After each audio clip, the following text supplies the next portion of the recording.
What is going on, my broskiis? My name is Toadski, back again, here to bring you guys yet another One Piece Treasure Cruise video. Finally, it has hit the time. Part 1 of the Sugo-Fest is currently live as of you guys watching this video right now. Of course, I'm not doing pulls on part 1. I don't really care about part 1, but this video is to educate you guys about what the Sugo-Fest is going to be like in terms of part 1, part 2, part 3 structure, which part seems the best. Let's go ahead and break that down.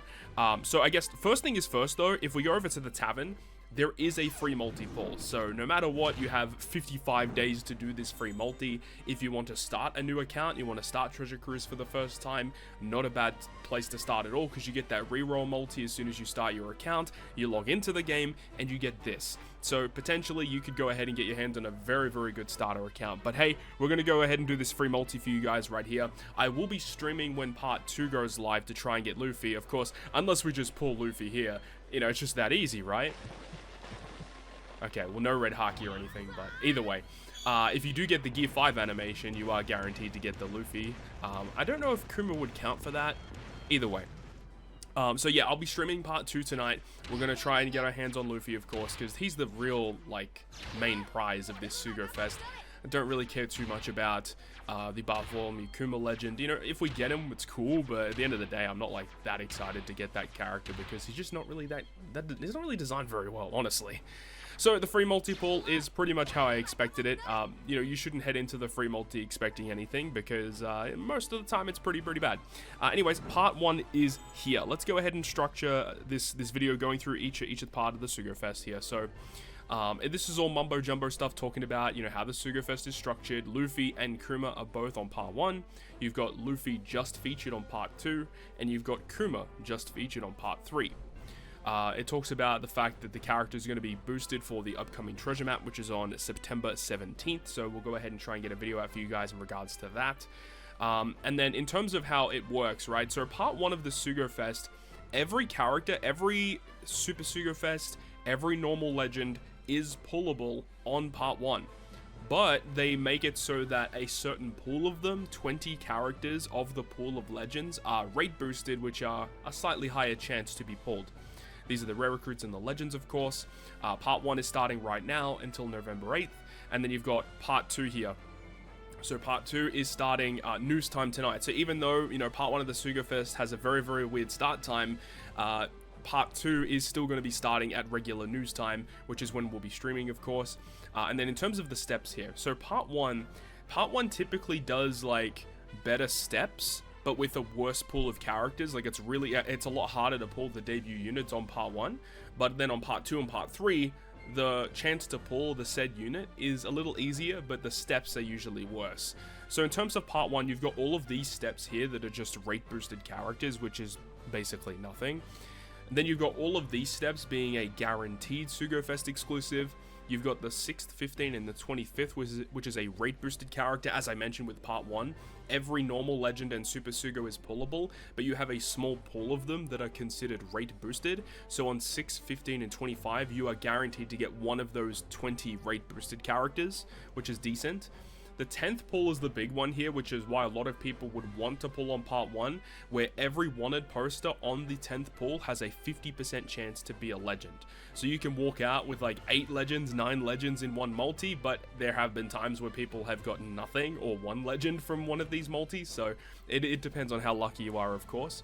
The 20th pull, you're guaranteed to get a Super Sugo-Fest exclusive, so that's nice.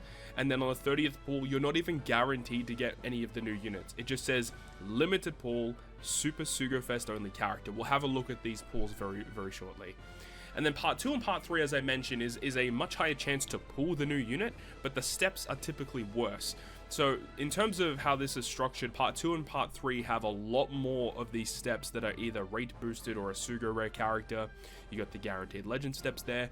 5, 8, and 25 is a limited pool legend. 10 and 20, a super limited legend. And then on the 30th pull on part 2, you're guaranteed to get Luffy. And the 30th pull on part 3, guaranteed to get Kuma. If you're going 30 pulls on part 3 to get Kuma, that's crazy, by the way. Remember, this is a multi-part structure campaign. So the Luffy and Kuma Sugo-Fest, which are starting today, is only part 1 of 3 Super Sugo-Fests that are going to be dropping throughout the next month or so. So keep that in mind. You know, even though you want to go hard for a certain character, you do have to keep in mind we've got a lot of stuff coming, so keep in mind. Let's go into the actual characters that are boosted. So remember, want to reiterate, part 1 is all legends are available in terms of normal legends and super Sugos, but 20 of them are boosted. So here you've got the Luffy, who is going to be here as well with the Sabo. So these are the only Super Sugo units that are considered rate boosted. I think that it's very fitting that this Sabo is actually the character to be boosted here in this event, as you can see with his with the background of his artwork. So anyways, you have some treasure map legends available too, which makes a lot of sense because this is a treasure map Sugo-Fest, and they're featuring some interesting units here. So like Carrot and Nami is a very underrated unit, even Frankie is super solid, Stussy's a nice unit on paper but doesn't see a ton of play, Tashigi isn't that great, Jinbei is whatever, and then you have the normal legends. So these normal legends are all higher chance to be pulled. So you've got a lot of quick powerhouse focus units, makes a lot of sense. And then you've got Garp, you've got Kuma, of course, is going to be featured here. Memories of Straw Hat Nami. Interesting pool of legends. Like a lot of ones here are kind of like mid and don't really see a lot of play, but still cool to see them here. And then these are the Super Sugo units that are available to be pulled. So you can pull any of these Super Sugo Fest units in part 1. It's just the chance to pull them is so astronomically low that you shouldn't go into this Sugo Fest expecting to pull one of these units, because you just never know, right? The chance to pull them is so low. I would just expect it not to happen. If you end up pulling one of them, that's cool, right? And then you also have Luffy, Zoro, and Sanji, of course, because you've got Luffy and Zoro and Sanji. All 3 of these characters can be pulled. And then all of these other treasure map legends looks like can be pulled as well. That's really cool. I didn't actually realize that was the case. So again, if you really want Nami and Karina, technically you can pull them from part 1. But again, the chance to pull them is very, very low. So don't expect that to happen. You've got the limited pool legends as well. So this is the limited pool Super Sugo-Fest only. So you can get one of these 4 units guaranteed if you go 30 multis on part 1. So it just feels a little weird. I do feel like if you're going 30 multis deep on part 1, you should get either Kuma or Luffy guaranteed. It just feels a little silly to me. So the fact that here you can get Yamato, which is pretty good still, Ace and Whitebeard, which isn't that great, but with the new Luffy in mind and some of the other characters, it does make a lot of sense, and I do think that that unit is going to be quite good with them. And then you've got the Rocks Pirates, Lin, Whitebeard, Shiki, phenomenal character, really, really strong unit. So all these units are nice to have for sure, but still, it's part 1, so keep that in mind. I personally don't think it's worth going in on part 1 for this event, because I don't think, like, Kuma and Luffy aren't like equal is what I'm trying to say. Luffy is so much better than Kuma. If you just want Luffy, you should go for part 2, in my opinion. But hey, it is what it is. It's your rainbow gems or your tavern medals. If your tavern medals are about to expire and you can't wait until news time, then technically you can spend them here. Now we move on to part 2. So this is the part that I'll be pulling on when this clicks over to news time tonight. So remember how this one works. This one, not every character is pullable. There is only a very set pool of units that you can only pull. So in terms of the Super Sugo units, you've got a pretty good array of characters here. Obviously, the new Luffy. Rocks Pirates, love to get more dupes of them. Kizaru, would love to get more dupes of him. Ace and Whitebeard, Law and Blackbeard, I don't have many dupes of them either. Luffy and Kaido, I don't have many dupes of them either. You've got Zoro and Sanji, I still need, I think, one more dupe to get them rainbowed.